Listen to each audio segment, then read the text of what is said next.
Pessoal, tudo bem? Então, só para fechar essa parte da configuração do ambiente, das ferramentas que foram sugeridas, né, para vocês utilizarem como apoio para programação e desenvolvimento de programas em linguagem C, foi apresentado já o Dev C++, né? E agora eu vou apresentar para vocês, bem, bem rápido, a segunda ferramenta, que é o Online GDB. O Online GDB é uma ferramenta online, né? Ao contrário do Dev C++, né?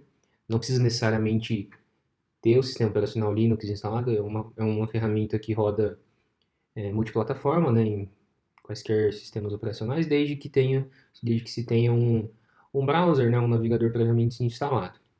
E além disso, né, consequentemente, por ser uma ferramenta online, precisa que se tenha a conexão, né, o acesso à internet para fazer a utilização dessa ferramenta. Mas de forma similar ao Dev C++, uma ferramenta que dá suporte ao desenvolvimento de software, né, de desenvolvimento de programas utilizando a linguagem C, né, permite implementação, edição de códigos-fonte, realiza também a compilação desses códigos-fonte e também realiza a execução desse programa executável, né, caso esse código-fonte venha a ser compilado sem nenhum erro, sem nenhum problema no meio do caminho, tá? Então, para a gente acessar essa ferramenta, né, você pode pesquisar no Google, né, pela ferramenta Online GDB ou acessar aqui diretamente pela URL onlinegdb.com.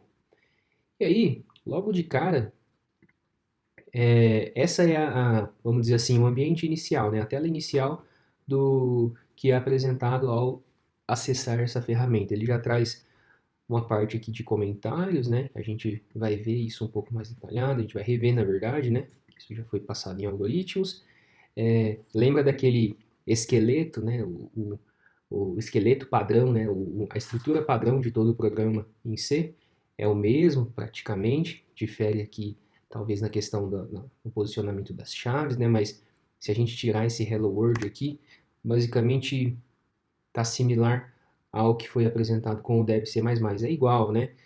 Tudo que eu for implementar de linhas de lógica de programação representando a minha solução, eu preciso colocar entre esse abre-chaves e antes, né, após o abre-chaves e antes do return zero. Então, tudo que eu for colocar de implementação, eu vou ter que colocar aqui, né? Não importa essas linhas em branco ou não, né? Então, vou ter que colocar a minha implementação aqui. E a minha implementação nesse primeiro programa em C, que vai ser o tradicional Hello World, né? Vai ser somente esse comando de saída, né? Então, se a gente for analisar, esse único comando nessa situação, né, é o que corresponde à minha lógica de programação, à minha solução para esse problema, tá? Que é basicamente um comando de saída que vai exibir na tela para o usuário uma mensagem de saída, né?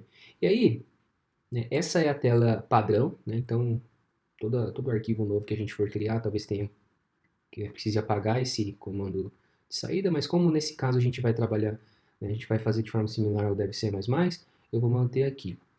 E aí vamos lá. Essa parte de baixo é onde vai aparecer posteriormente, quando a gente compilar e executar o nosso código, vai aparecer aquele console, aquela tela preta, onde faremos, né, o usuário fará a interação com o nosso programa e vice-versa, né, onde serão incluídas as mensagens, os valores de entrada e será apresentado as respectivas mensagens de saída, né, as mensagens para o usuário visualizar. E aqui na parte superior da tela há alguns botões importantes, como por exemplo Run, né, ou propriamente a tecla F9. Run é responsável por pegar esse nosso código, compilar, tentar fazer a compilação, né, e se der tudo certo, ele automaticamente já roda esse código, né. Esse debug aqui, talvez eu faça uma aula especialmente para falar a respeito disso, né, mas basicamente é para fazer a depuração do código, tentar tentar analisar linha por linha em tempo de execução real do nosso programa. Mas isso talvez a gente faça uma aula especial à parte para falar a respeito disso. Stop, caso o meu programa esteja rodando, o stop ele interrompe, né, o programa em tempo real de execução. E botão save aqui, né, apesar de intuitivamente sugerir, né, salvar o arquivo, salvar as modificações, se a gente olhar aqui à esquerda, por essa ferramenta ser online, então a ferramenta ela permite que a gente crie uma conta, né? E a partir dessa conta a gente crie vários projetos, como se fossem pastas, né? Várias subpastas, e para cada projeto a ferramenta permite que a gente crie vários arquivos ou subarquivos para melhor organizar os nossos projetos, os nossos tópicos, né? Os conteúdos, enfim.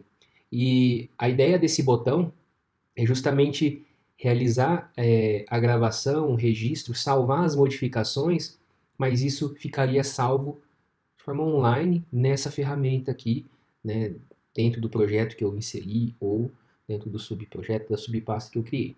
Tá? Se eu quiser salvar de fato esse arquivo onde eu inseri o meu código em C, posso utilizar esse outro botão aqui, ó, Download Code. Tá? Até porque nas nossas entregas, né, vocês precisarão submeter o arquivo fonte em C, o arquivo com a extensão .c, né, lá no Moodle. Então, independente, né, se vocês forem utilizar essa ferramenta ou deve ser mais, vocês vão precisar submeter para mim o arquivo .c. Nesse caso, para obter o arquivo .c, você precisa fazer o download, né, porque você precisa baixar esse arquivo para poder gerar esse arquivo e você fazer a submissão desse arquivo lá no Moodle para mim.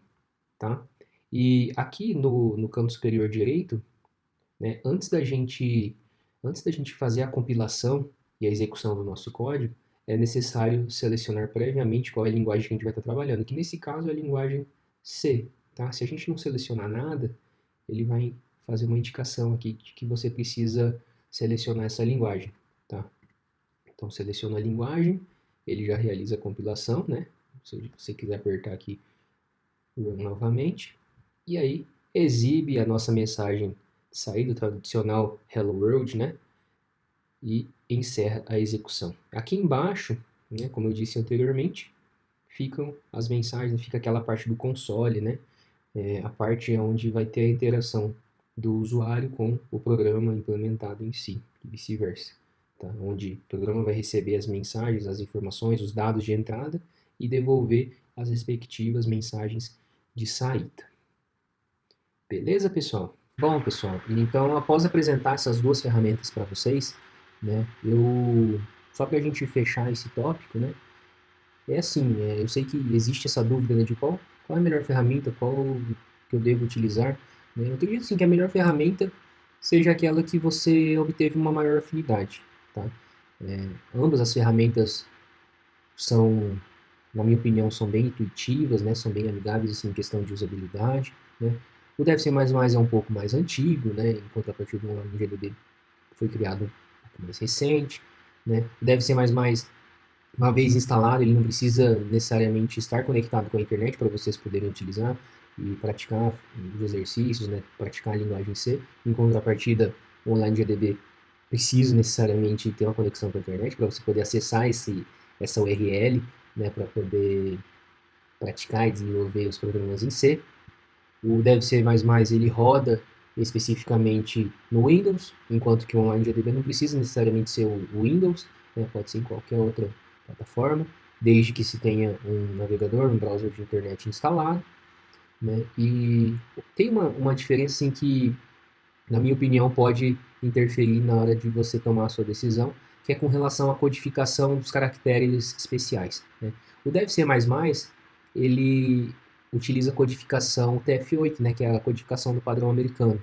Então, se você colocar deixa eu mudar aqui para a tela dele. Se você coloca aqui uma mensagem onde dentro dessa mensagem tem algum caractere especial, uma palavra com acento, ou um cedilha, tio, né, caracteres especiais da nossa língua portuguesa, o Deve Ser ele não vai conseguir codificar na hora de executar o seu programa. Né? Vai compilar normalmente, mas na hora de executar vai ter esse problema de codificação. Né? Um exemplo, vamos supor que ao invés de Hello World eu vou colocar aqui Olá Mundo. Tá? Então como que vai ficar isso? Ó, veja que nessa mensagem, né, tem um A com um acento. E aí quando for tentar compilar e posteriormente executar, vocês vão ver que na compilação, ó, vai dar tudo certo, né? Nenhum erro, nenhum alerta, foi compilado e gerado esse executável. E agora eu vou executar esse programa que eu acabei de compilar. Ó, repare aqui que o A com acento, ele não foi codificado aqui para a mensagem de saída. Então, isso que eu quis dizer com essa questão da codificação do padrão americano. Então, em contrapartida, se a gente fizer a mesma coisa aqui no online GDB, né, lamento. Também a mesma mensagem, o caractere A com acento, né, se eu rodar isso aqui, ele exibe normalmente a mensagem, né, com os devidos caracteres, com a devida codificação. Então, talvez essa seja assim, a diferença mais gritante entre as duas, né, assim, com relação a esse padrão de mensagem assim, que eu identifiquei. Beleza, pessoal? Então, é isso, tá? Espero ter clareado um pouco mais nesse primeiro contato aí com a programação. E agora sim, a partir dos próximos vídeos a gente vai começar a ter um pouco mais ainda de contato com a linguagem C, né, utilizando uma dessas duas ferramentas. Beleza, pessoal? Então, até